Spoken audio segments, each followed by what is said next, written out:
Barisan Muda Umat atau BMU Pusat melalui gerakan BMU Peduli DPD BMU Kota Lok Semawe resmi membuka donasi rumah BMU 028, rumah fakir miskin guru mengaji dan penjual ikan asin keliling di Kota Lok Semawe dikategorikan layak sebagai penerima bantuan rumah BMU.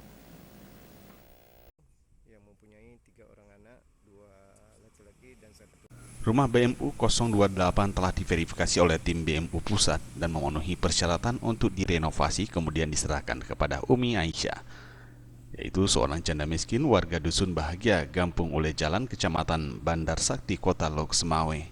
Rumah tersebut dihuni oleh 3 orang keluarga.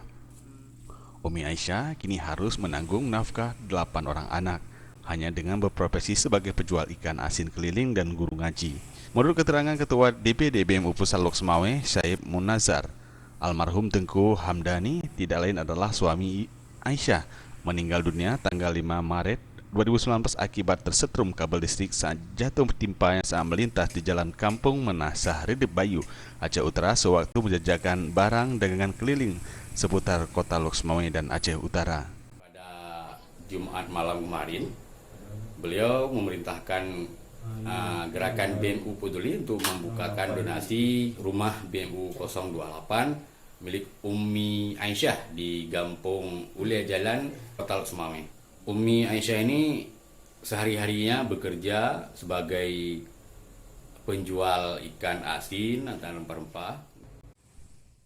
Donasi melalui Rp10.000 melalui aksi peduli baru dibuka selama 3 jam.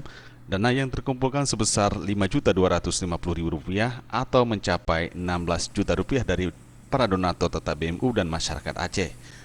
Dari total anggaran yang dibutuhkan untuk membangun 1 unit rumah ini sebesar Rp30.924.000.